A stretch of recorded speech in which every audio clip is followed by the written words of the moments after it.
Hello students, आप सभी को मेरा प्यारा भरा नमस्कार। स्वागत है आप सभी का हमारे YouTube channel by Jitendra sir में। मैं जितेंद्र कुमार शर्मा आज आपको इस वीडियो में बताने वाला हूं क्लास 12th के जो पोइट्री है, हमारी पोइट्री का भाग यानी पोइट्री के भाग की जो है पोएम नंबर 3 जिसका नाम है कीपिंग क्वाइट, जो कि पैब्लो नेरूदा द्वारा ये लिखी गई है। आज हम समरी बताने वाले हैं इसकी, आपको बहुत ही सरल भाषा में समरी बताएंगे। वीडियो में बने रहेंगे आप मेरे साथ और मुझे उम्मीद भी है कि ये आपकी समझ में आएगी। देखिए, इस पोएम के माध्यम से जो पैब्लो नेरूदा पोएट हैं हमको ये समझाना चाहते हैं कि प्रत्येक व्यक्ति को अपने लिए भी समय निकालना चाहिए। आज की भागदौड़ में, भीड़ भाड़ में, आज इंसान ज़्यादा कमाने के चक्कर में या अपने काम के चक्कर में इतना भागदौड़ में व्यस्त है कि वो अपने बारे में कभी भी इंट्रोस्पेक्शन नहीं कर पाता है। तो इस पोएम में हम जानेंगे कि पैब्लो नेरूदा हमको क्या बताने की कोशिश कर रहे हैं। बात यूँ है कि वो कहना चाह रहे हैं हमको कि देखिए, प्रत्येक व्यक्ति को, जितनी भी मानव जाति हैं, उसको अपने लिए टाइम निकालना चाहिए। तो कहते हैं, स्टार्ट करते हैं अपनी पोएम को यहाँ से कि हम सब मिलकर के एक काम करें कि हम सभी एक साथ शांत रहें। यानी हम जो है 1 से लेकर के 12 तक की गिनती गिनेंगे और हम सभी एक साथ शांत हो जाएंगे।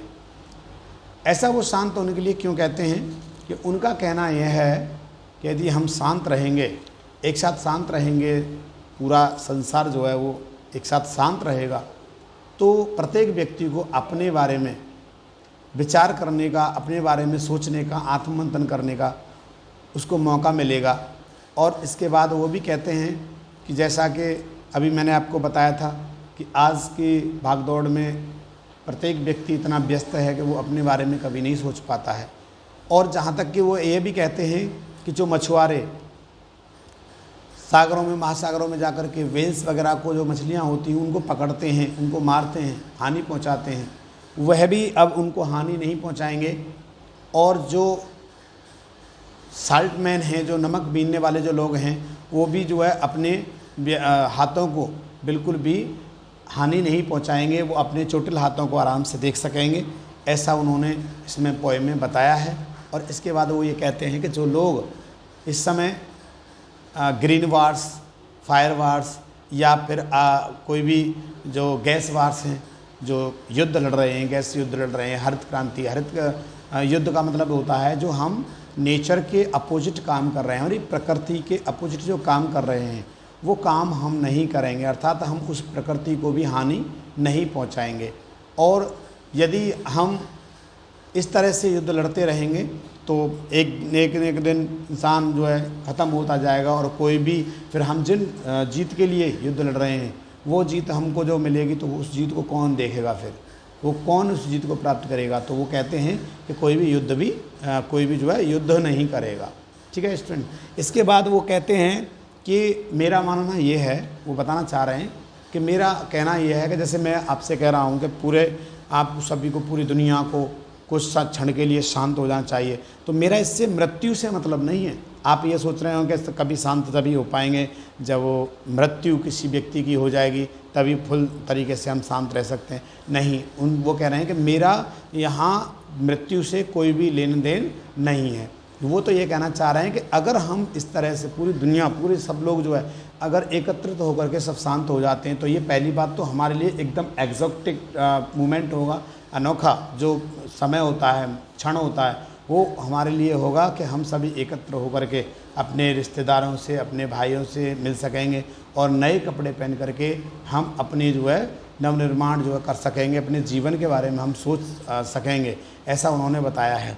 अब और वो ये अंत में ये कहना चाह रहे हैं कि यदि आपको इसका उदाहरण चाहिए तो देखिए, मैं आपको उदाहरण दे देता हूँ कि जिस प्रकार से एक पृथ्वी जो है हमको ये सब कुछ सिखा सकती है।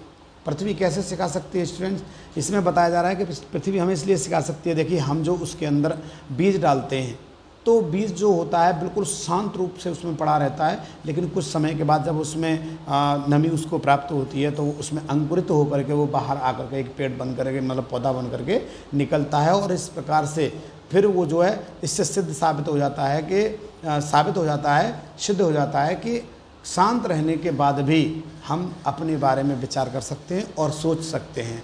तो कहते हैं, बस अंत में यही कहते हैं कि ठीक है, मैं अब आपको 12 तक जो है गिनती गिनूंगा और हम सब शांत रहने की कोशिश करेंगे।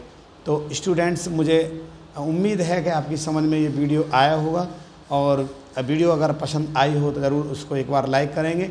बेटर यही रहता है कि हम आपको अधिक से अधिक जानकारी दें, ठीक है। तो आपने हमारे साथ वीडियो को पूरी तरह से देखा, तो थैंक्स फॉर वॉचिंग वीडियो।